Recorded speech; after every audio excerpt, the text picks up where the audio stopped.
Hello to all baseball fans out there. My name is Andy, and before I get into the players, I thought I'd talk a little bit about this channel and quickly tell you what you can expect.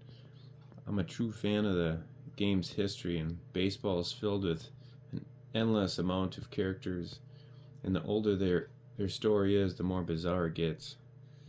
I have a ton of stories written down in all the books that I've read, just waiting to share with people. And to try something different, I thought about using baseball cards. I won't be talking much about career stats, more on the stories that happen during a game or something that happened off the field. Hope you enjoy.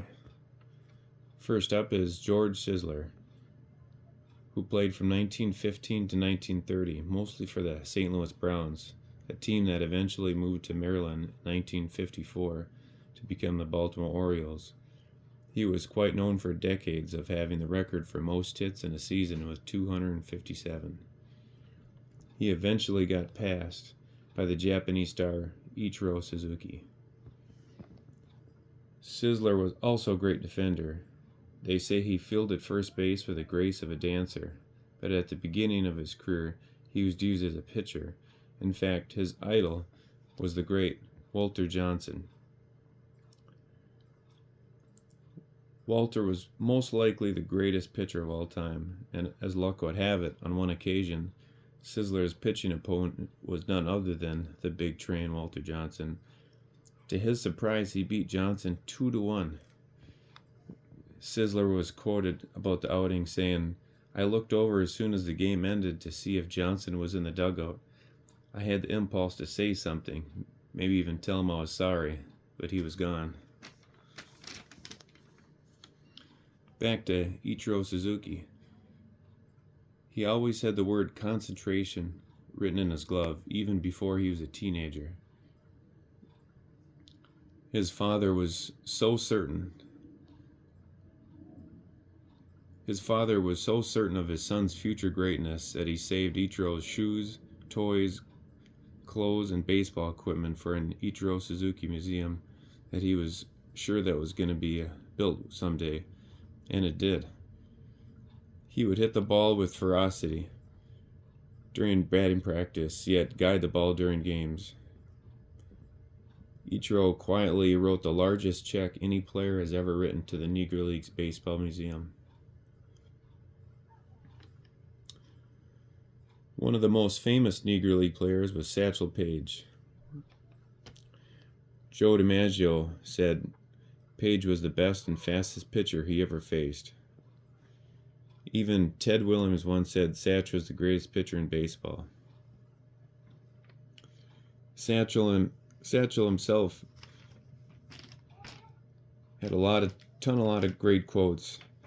Paige once talked about his pitches, saying, I've got bloopers, loopers, and droopers. I've got a jump ball, a b-ball, a screwball, a wobbly ball, a whipsy-dipsy-do, a hurry-up ball, a nothing ball, and a bat dodger.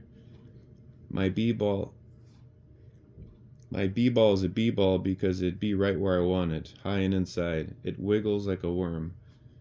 Some I throw with my knuckles, and some with 2 fingers. My whipsy-dipsy-do is a special forkball I throw underhand and sidearm that slithers and sinks. There was so many names though, but how could he have that many different pitches? He also had the Midnight Crawler, the Midnight Rider, the Trouble Ball, the 4-Day Creeper, the Little Tom, the Long Tom, and his famous hesitation pitch. He had a catcher who kept raw steak under his glove to cushion the blow, and by the 5th inning it turned into hamburger. When Willie Mays was just 17, he got to face Satchel. In his first at bat, Mays hit a double, which must have angered Paige, because on the next at bat, Mays struck out on 3 pitches. He claims that he never even saw. As Willie started walking the dugout, he looked over towards the mound, and Satchel yells, "Now go sit down, little boy."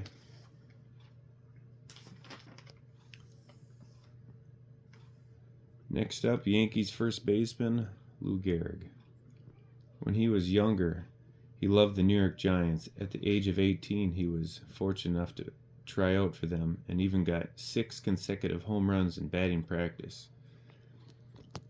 But after John McGraw saw him bomb it on defense, McGraw said, "Get that fella out of here. I've got enough lousy players without another one showing up."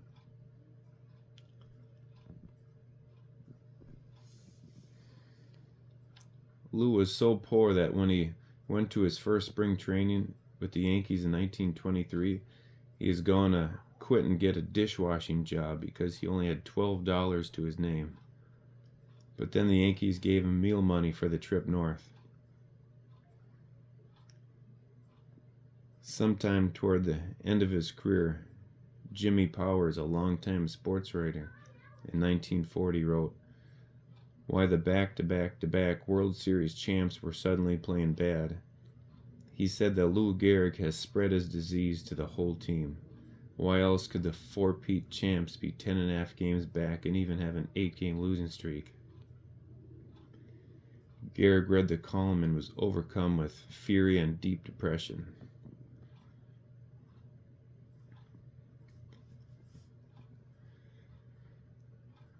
The Iron Man was so much harder to pitch to than Ruth. Ruth's every move was that of a showman, while Gehrig was a well-oiled machine, a robot that wasted no effort but moved constantly in the same perfect groove. Next up, George Brett. Brett was a knucklehead, a cocky Californian who just wanted to goof around and hang out at the beach. His dad would tell him, "You're wasting your life." Even after batting .390, just 5 hits from a .400 season, somehow to his father, he was wasting the talent that God gave him. George would say that every game he played was filled with fear. Fear of failure, fear of embarrassment, fear of his father's disappointment. Yet he's the only player to get a batting title in 3 different decades. After he got his 3,000 hit off of rookie pitcher Tim Fortugno, moments later that same rookie picked Brett off at first, getting tagged out by the rat, Gary Gaetti. Brett was never a great third baseman, but he worked hard on becoming a good one. There was a time in his career when some of his teammates joked that he was destined to become the first player with 3,000 hits and 3,000 errors.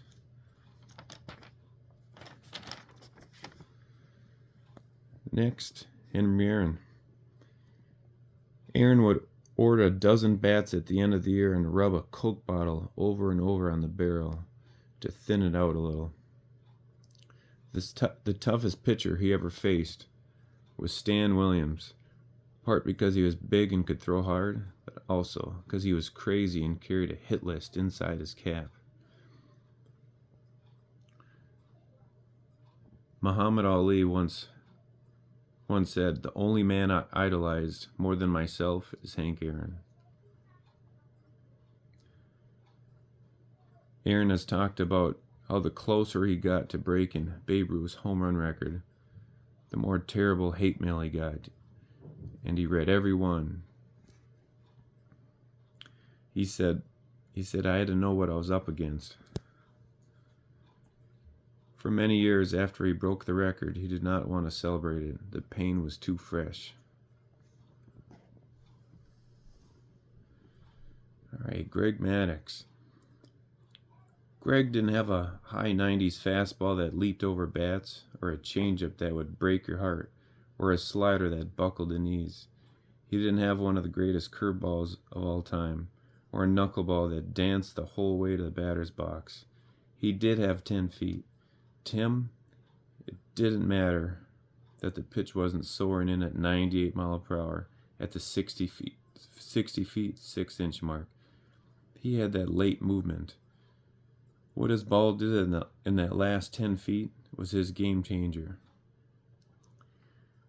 Maddux was also known as a huge prankster, and in the 90s, those Braves teams had 3 Hall of Fame pitchers going every week. They won the division every year. And Chipper Jones said, everybody always asked what those guys were like. He'd say Schmaltz is the most competitive. Glavin has the fire in his belly and the unbreakable poise. And Maddox, who they called Mad Dog, he said, Doggy is the grossest human being that he's ever been around in his life. He was like that 24/7. Jones said Doggy wiped his boogers all over his first big league hit. Chipper had a story. He said, I was the butt of quite a few pranks over the years. There was a time or two after a game when Maddox would find something important to talk to me about in the shower. I'd be locked in, engaged in conversation. I mean, you're talking to Greg Maddox. And everybody else in the shower would start snickering, and I'd look down, and he'd be peeing all over me.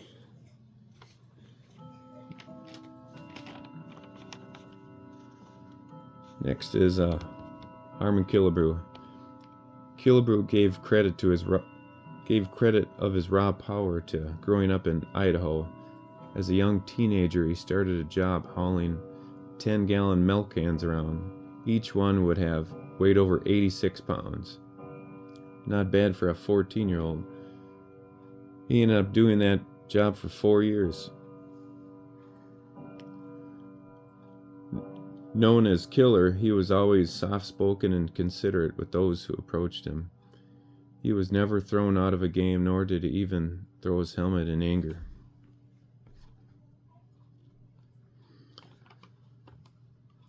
Rod Crew said, he was a consummate professional who treated everyone from the brashest of rookies to the groundkeepers to the ushers in the stadium with the utmost of respect. He was a Hall of Famer in every sense of the word. Sadly, after his injury-filled 1974 season, instead of offering a contract to hit homers for the Twins, he was offered a job to teach it as a hitting coach for their AAA affiliate. He turned it down and played one more year, but with Kansas City.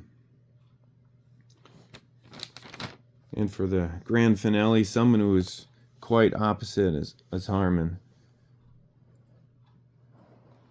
Probably the most interesting person in baseball, Rube Waddell.